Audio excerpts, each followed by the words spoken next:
Hello students, welcome to commerce lesson, যেখানে আমরা commerce শিখি সহজ ভাষায়। আগের ভিডিওতে আমরা দেখেছিলাম অ্যাকাউন্টিং কাকে বলে, অ্যাকাউন্টিংয়ের কী ফিচার্স এবং অ্যাকাউন্টিংয়ের কী অবজেক্টিভস।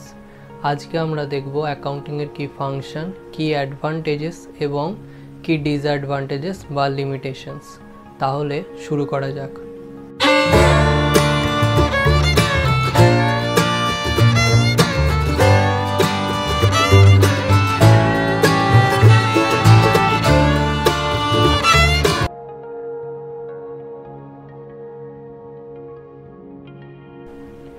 ফাংশনস অফ অ্যাকাউন্টিং বা হিসাব নিকাশের কাজকে আমরা দুটো পয়েন্ট অফ ভিউ দিয়ে দেখতে পারি। ফার্স্ট পয়েন্ট অফ ভিউ দিয়ে দেখতে গেলে হিস্টোরিক্যাল ফাংশনস, আর নেক্সট আসছে আমাদের ম্যানেজারিয়াল ফাংশনস। এখানে হিস্টোরিক্যাল ফাংশনস বলতে আমাদের অ্যাজ অ্যান অ্যাকাউন্টেন্টের পয়েন্ট অফ ভিউ দিয়ে যেটা ফাংশন, যেই ফাংশনগুলো আসবে সেগুলোকে বলা হচ্ছে হিস্টোরিক্যাল ফাংশন। আর একজন ম্যানেজারের পয়েন্ট অফ ভিউ দিয়ে দেখতে গেলে অ্যাকাউন্টিংয়ের যে ফাংশনগুলো আসছে সেগুলো আমাদের ম্যানেজারিয়াল ফাংশনস।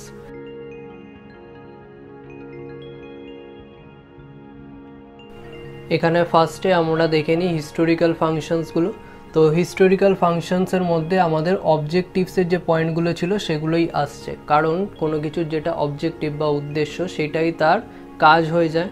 তো সেখানেই আমরা দেখছি যে রেকর্ডিং, ফার্স্ট পয়েন্ট আসছে আমাদের রেকর্ডিং বা লিপিবদ্ধকরণ। তো আমরা কি রেকর্ড করি? ফাইন্যান্সিয়াল ট্রানজ্যাকশন বা আর্থিক লেনদেন, এগুলো আমরা বুকস অফ অ্যাকাউন্টসে রেকর্ড করে থাকি। তো সেটা হচ্ছে অ্যাকাউন্টিংয়ের ফার্স্ট কাজ। নেক্সট হচ্ছে আমাদের ক্লাসিফাইং মানে হচ্ছে আমাদের যে ফাইন্যান্সিয়াল ট্রানজ্যাকশনগুলো রয়েছে সেগুলোকে শ্রেণীবদ্ধকরণ করা, মানে একই ধরনের যে ট্রানজ্যাকশনগুলো রয়েছে সেগুলোকে একটা লেজার অ্যাকাউন্টের আন্ডারে আনা, তো সেইটাকেই বলা হচ্ছে ক্লাসিফাইং। নেক্সট হচ্ছে আমাদের সামারাইজিং বা সংক্ষেপণ। এবারে কোনো একটা লেজার অ্যাকাউন্টের আন্ডারে যদি আমরা একই ধরনের ট্রানজ্যাকশনগুলো নিয়ে যাই, তারপরে আমরা কি করতে পারি, ওগুলো টোটাল করে আমরা ব্যালেন্স করতে পারি যে আলটিমেটলি আমাদের ওই অ্যাকাউন্টে কত টাকা ব্যালেন্স পড়ে রয়েছে, তো সেটাকেই বলা হচ্ছে সংক্ষিপ্তকরণ। নেক্সট আমাদের 4 নম্বর পয়েন্ট আসছে রিপোর্টিং মানে হচ্ছে বর্ণন করা। এবার আমরা রিপোর্টিং কিভাবে করতে পারি? ফাইন্যান্সিয়াল স্টেটমেন্টের মাধ্যমে করতে পারি, মানে statement of profit and loss, balance sheet, এইগুলোর মাধ্যমে আমরা ফাইন্যান্সিয়াল রিপোর্ট করতে পারি। এগুলোর মাধ্যমে আমরা বলতে পারি কত প্রফিট হয়েছে, কত লস হয়েছে, কত লাইবিলিটিস রয়েছে, কত অ্যাসেট রয়েছে, এই সমস্ত ইনফরমেশনগুলো আমরা রিপোর্ট করতে পারি বা বর্ণনা দিতে পারি। নেক্সট হচ্ছে আমাদের 5 নম্বর আসছে অ্যানালাইজিং মানে হচ্ছে বিশ্লেষণ করা। এবারে আমরা যখন রিপোর্টিং করে দিলাম ফাইন্যান্সিয়াল স্টেটমেন্টের মাধ্যমে, নেক্সট আমরা সেগুলোকে অ্যানালাইজ করতে পারবো যে কোথায় কত কি ঘাটতি হয়েছে, কতটা আমাদের এক্সপেক্টেড রেজাল্ট ছিল, কতটা আমাদের এসছে, সেগুলো আমরা কম্পেয়ার করতে পারবো। সেগুলোকেই বলা হচ্ছে বিশ্লেষণ করা বা অ্যানালাইজ করা। আর লাস্ট আসছে আমাদের কমিউনিকেটিং মানে হচ্ছে কোনো কিছু জ্ঞাপন করা, কোনো কিছু আমি যেটা জানি সেটা লোকের কাছে জানিয়ে দেওয়া।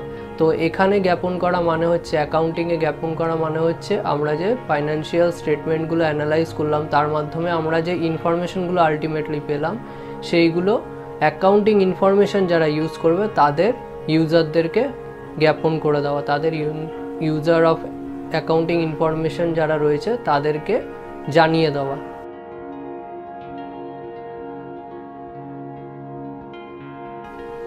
নেক্সট আমরা দেখে নিই অ্যাকাউন্টিংয়ের ম্যানেজারিয়াল ফাংশনস, অর্থাৎ একজন ম্যানেজারের পয়েন্ট অফ ভিউ দিয়ে দেখতে গেলে অ্যাকাউন্টিংয়ের কী কী ফাংশনস রয়েছে। ফার্স্টেই আমাদের আসছে control of financial policy and formation of planning, অর্থাৎ আর্থিক নীতির নিয়ন্ত্রণ এবং পরিকল্পনা গঠন। সমস্ত বিষয়ের জন্যই যেহেতু আমরা অ্যাকাউন্টিং মেনটেন করছি, সমস্ত কিছুরই হিসাব রাখছি, সেজন্য আমাদের কি হচ্ছে, ফাইন্যান্সিয়াল পলিসি যেগুলো রয়েছে অর্থাৎ আর্থিক নীতি যেগুলো রয়েছে সেগুলো কন্ট্রোলে থাকছে। নেক্সট আমাদের আসছে প্রিপারেশন অফ বাজেট, অর্থাৎ বাজেট প্রস্তুত করা। এখানে আমরা যেহেতু সমস্ত বিষয়ের অ্যাকাউন্টিং করছি সেজন্য আমাদের যে বাজেটটা থাকছে সেটাও আমাদের প্রিপেয়ার থাকছে। বাজেট বলতে এখানে হচ্ছে কোনো কিছুর বিষয় আগে থেকেই এস্টিমেট করে নেওয়া যে ওই বিষয়ে আমাদের কত কী খরচাপাতি হতে পারে। নেক্সট আমাদের আসছে কস্ট কন্ট্রোল বা ব্যয় নিয়ন্ত্রণ। সমস্ত বিষয়ের জন্যই যেহেতু আমরা অ্যাকাউন্টিং মেনটেন করছি, তো স্বাভাবিকভাবেই আমাদের যে খরচ হচ্ছে বিজনেসের সেটাও আমরা অ্যাকাউন্টিং মেনটেন করছি। এবারে কি হচ্ছে না, অ্যাকাউন্টিং মেনটেন করতে গিয়ে আমাদের অনেক সময় দেখতে পারি যে এক্সপেন্সেস যতটা হওয়ার কথা তার থেকে বেশি হচ্ছে। তো সেক্ষেত্রে যে অহেতুক এক্সপেন্সেসটা কেন হচ্ছে সেটা আমরা জানতে পারছি অ্যাকাউন্টিংয়ের মাধ্যমে, এবং ওই যে এক্সট্রা এক্সপেন্সেসটা হচ্ছে সেটা আমাদের চোখে পড়ছে, এবং ইন ফিউচার আমরা সেটার বিষয়ে আরও বেশি খেয়াল রাখবো যাতে ওই এক্সপেন্সেসটা বেশি না হয়। তো সেক্ষেত্রে আমাদের কি হচ্ছে না, ওই এক্সপেন্সেসটা আমরা নিয়ন্ত্রণে রাখতে পারছি, আমাদের অহেতুক এক্সট্রা খরচটা আর হবে না। তো সেই জন্যই এটাকে বলা হচ্ছে কস্ট কন্ট্রোল। নেক্সট আমাদের আসছে ইভ্যালুয়েশন অফ এমপ্লয়িজ পারফরমেন্স, কর্মচারীদের কর্মক্ষমতা মূল্যায়ন। এবার প্রশ্নটা হচ্ছে যে কর্মচারীদের যে কর্মক্ষমতা রয়েছে সেটা আমরা কি করে মূল্যায়ন করব, যে ওদের যে পারফরমেন্সটা রয়েছে ওটা আমরা কি করে ইভ্যালুয়েট করব। তো এখানে আমরা যদি সমস্ত কিছুকে সেম রাখি, সমস্ত কিছুই ধরে নিলাম আগের মতোই, এবারে দেখা গেল গত বছর আমাদের যা প্রফিট হয়েছিল এবছর তার থেকে 25,000 টাকা বেশি প্রফিট হয়েছে, তাহলে আমাদের একটা জিনিসই ধরে নিতে হবে যে এমপ্লয়িরা অনেক ভালো পারফর্ম করেছে আগের বছরের তুলনায়, কারণ আগের বছর যা কিছু খরচ হয়েছে এবছরও সেম, অন্য সমস্ত কিছুকে আমরা সেম রেখেছি। তাহলে এই প্রফিট বেশির মাধ্যমেই আমরা বুঝতে পারছি যে এমপ্লয়িজরা ভালো পারফর্ম করেছে। তো এই অ্যাকাউন্টিং মেনটেনের মাধ্যমে আমরা অবশ্যই এমপ্লয়িদের পারফরমেন্সটা মূল্যায়ন করতে পারছি। নেক্সট এবং লাস্ট পয়েন্ট আমাদের আসছে prevention of frauds and errors, ভুল ও জুয়াচুরি প্রতিরোধ করা। আমরা যে অ্যাকাউন্টিংটা মেনটেন করছি সেটা আমরা কারোর মুখের কথা অ্যাকাউন্টিংটা মেনটেন করি না, আমরা মেনটেন করি ডকুমেন্টেশন দেখে। আমরা ডকুমেন্ট দেখি প্রমাণটা হিসেবে, নেক্সট আমরা ওটাকে অ্যাকাউন্টিং করি। যেমন কোনো কিছু একটা সেল করা হয়েছে, তো সেল করা হয়েছে যখন, তাহলে তার একটা ডকুমেন্ট রয়েছে যে এত টাকার জিনিস সেল করা হয়েছে, তো সেইটা আমরা অ্যাকাউন্টিং করি। কোনো কিছু পারচেস করা হয়েছে সেটার আমাদের কাছে বিল আছে যে এত টাকার জিনিস পারচেস হয়েছিল, সেটাকে আমরা অ্যাকাউন্টিং করি। যেহেতু আমরা সমস্ত ডকুমেন্টেশন দেখে অ্যাকাউন্টিং করি সেজন্য আমাদের অ্যাকাউন্টিংয়ে কিন্তু ফ্রড বা এরর হওয়ার কোনো চান্স নেই। আর যদি এররও হয়ে থাকে ইন ফিউচার আমরা সেটাকে রেকটিফাই করতে পারবো। আমাদের কাছে যেহেতু প্রুফ রয়েছে, প্রুফের সাথেই আমরা অ্যাকাউন্টিং করি, সেজন্য আমরা কি করতে পারছি না, ফ্রড এবং এরর যেগুলো রয়েছে সেগুলোকে প্রিভেন্ট করতে পারছি। এগুলোই ছিল আমাদের ম্যানেজারিয়াল ফাংশনস।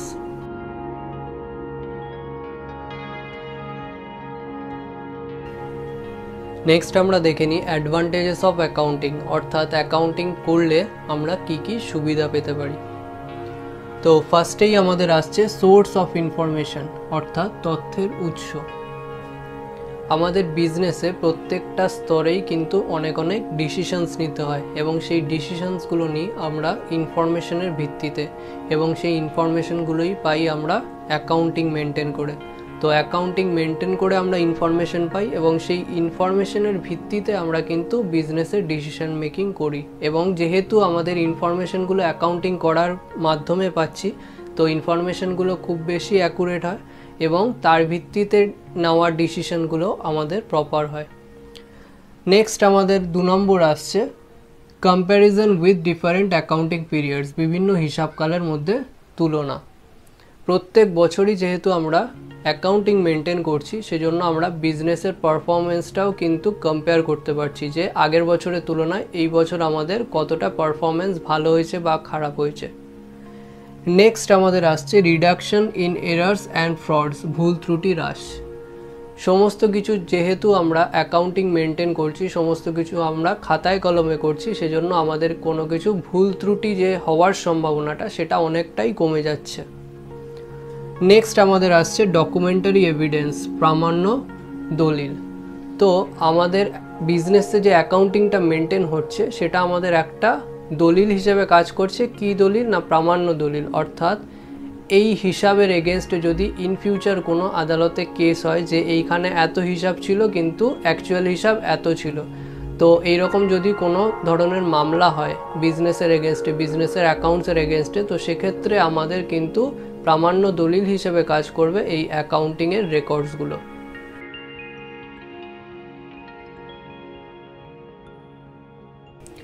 নেক্সট আমরা দেখে নিই ডিসঅ্যাডভান্টেজেস অফ অ্যাকাউন্টিং বা লিমিটেশনস অফ অ্যাকাউন্টিং, অর্থাৎ হিসাব নিকাশের কি অসুবিধা বা কি সীমাবদ্ধতা। ফার্স্টেই আমাদের আসছে অনলি মনিটারি ইভেন্টস বা শুধুমাত্র অর্থ বিষয়ক ঘটনা। তো এখানে অ্যাকাউন্টিংয়ে আমরা শুধুমাত্র মানিটারি ইভেন্টসই রেকর্ড করে থাকি। মানিটারি ইভেন্টস মানে হচ্ছে মানি রিলেটেড ইভেন্ট, যেগুলো নন মনিটারি ইভেন্ট সেগুলো আমরা অ্যাকাউন্টিংয়ে রেকর্ড করি না। এর জন্য আমাদের কি হয় না, কোনো ইম্পর্টেন্ট নন মনিটারি ইভেন্টও যেগুলো থাকে সেগুলো আমরা অ্যাকাউন্টিংয়ে রেকর্ড করতে পারি না। যেমন কোনো একটা এমপ্লয়ি কোনো প্রজেক্টের জন্য কতটা এফর্ট দিয়েছে সেটা কিন্তু আমরা অ্যাকচুয়াল ফিগারে বার করতে পারি না, এবং অ্যাকচুয়াল ফিগারে বা মনিটারি ভ্যালুতে বার করতে পারি না। তো সেই জন্য আমাদের কি হয়, ওটা আমরা অ্যাকাউন্টিংয়ে রেকর্ডও করতে পারি না। নেক্সট আমাদের 2 নম্বর আসছে এস্টিমেশন বা অনুমান। তো অ্যাকাউন্টিংয়ে কিছু কিছু বিষয়ে আমরা অ্যাকচুয়াল ফিগার বার করতে পারি না, তো সেক্ষেত্রে আমাদের একটা এস্টিমেট ফিগারই রেকর্ড করতে হয় অ্যাকাউন্টিংয়ে। তো এরকম একটা বিষয় হলো ডেপ্রিসিয়েশন। ডেপ্রিসিয়েশন মানে আমরা জেনেছিলাম যে ফিক্সড অ্যাসেটের ভ্যালু একটা বছরে কত টাকা কমছে সেটা হচ্ছে আমাদের ডেপ্রিসিয়েশন, এটা হচ্ছে আমাদের একটা লস। এবার এই লসের অ্যামাউন্টটা অ্যাকচুয়ালি কতটা হচ্ছে সেটা কিন্তু আমরা কোনোভাবেই বার করতে পারি না, তো সেই জন্য আমাদের একটা এস্টিমেট করে নিতে হয়। তো এখানে আমরা এস্টিমেট করে থাকি যে ফিক্সড অ্যাসেটের ভ্যালু 10% করে কমছে প্রত্যেক বছর বা 5% করে কমছে। তো এই হিসেবে আমাদের কিন্তু এস্টিমেট ফিগারে ডেপ্রিসিয়েশনটা চার্জ করতে হয়, আমরা অ্যাকচুয়াল ফিগারে ডেপ্রিসিয়েশন চার্জ করতে পারি না। নেক্সট আমাদের 3 নম্বর আসছে আনস্টেবল ভ্যালু অফ মানি বা টাকার অস্থায়ী মূল্য। তো এই 3 নম্বর পয়েন্ট বলতে যেটা বোঝানো হয়েছে যে এখানে আমাদের ইনফ্লেশন ব্যাপারটাকে কনসিডার করা হয় না। অ্যাকাউন্টিংয়ে আমরা ইনফ্লেশন ব্যাপারটাকে রেকর্ড করি না। তো ইনফ্লেশন মানে হচ্ছে মুদ্রাস্ফীতি, মানে টাকার মূল্য কতটা বেড়েছে বা কতটা কমেছে। তো এইটা যেহেতু কনসিডার করা হয় না, তো সেটা হচ্ছে অ্যাকাউন্টিংয়ের একটা ডিসঅ্যাডভান্টেজেস। নেক্সট আমাদের 4 নম্বর আসছে ম্যানিপুলেশন অ্যান্ড বায়াসনেস। তো অ্যাকাউন্টিংয়ে কি করা হয়, এটাই বাংলা বলতে গেলে দক্ষতা সহকারে হস্তচালন ও পক্ষপাত। অ্যাকাউন্টিংয়ে অনেক সময় নিজের সুবিধা দেখার জন্য অ্যাকাউন্টটাকে ম্যানিপুলেট করা হয় এবং বায়াস দেখানো হয়। তো এখানে ম্যানিপুলেশন বলতে হচ্ছে কোনো বিষয় আমি যেটা জানি আমার সুবিধার জন্য সেটাকে নিজের মতো করে নিলাম। যেমন ফর এক্সাম্পল ট্যাক্স কম দেওয়ার জন্য অনেক সময় বিজনেসে কি হয় না, ইনকামটাকে কম দেখানো হয়, ইনকাম যতটা হয়েছে সেটা কম দেখানো হয়। তো ফর এক্সাম্পল আমার যদি ইনকাম 1 লাখ টাকা হয়েছে সেটাকে আমরা দেখালাম 80,000 টাকা, তাতে আমাদের কি হলো 20,000 টাকা ইনকাম কম দেখানো হলো। এবার যদি আমরা ধরে নিই যে 10% রেটে আমাদের ইনকাম ট্যাক্স দিতে হয়, তো সেক্ষেত্রে আমাদের 1 লাখ টাকার 10% মানে 10,000 টাকা আমাদের ইনকাম ট্যাক্স হয়, দেওয়ার কথা ছিল। কিন্তু আমরা যেহেতু 20,000 টাকা কম দেখিয়েছে, মানে আমাদের ইনকাম দেখিয়েছে 80,000 এবং 80,000-এর ভিত্তিতে আমাদের 10% ট্যাক্স দিতে হবে, তো সেক্ষেত্রে আমাদের দিতে হবে 8,000 টাকা ট্যাক্স। তো সেই জন্যই আমরা নিজের সুবিধার জন্য কি করি না, অনেক সময় ম্যানিপুলেট করি অ্যাকাউন্টিংকে। তো সেই জন্যই এটা হচ্ছে আমাদের 4 নম্বর পয়েন্ট, ম্যানিপুলেশন অ্যান্ড বায়াসনেস। এটা হচ্ছে আমাদের 4 নম্বর ডিসঅ্যাডভান্টেজেস অফ অ্যাকাউন্টিং।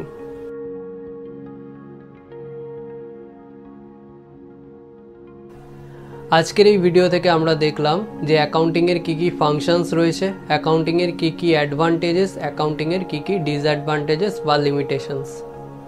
ভিডিওটা যদি ভালো লাগে লাইক করো, বন্ধুদের সাথে শেয়ার করো, যদি কোনো প্রশ্ন থেকে থাকে কমেন্ট সেকশনে জানাও, এবং এই ভিডিওটা থেকে যদি কিছু শিখে থাকো তাহলে অবশ্যই সাবস্ক্রাইব করো এবং দেখতে থাকো কমার্স লেসন।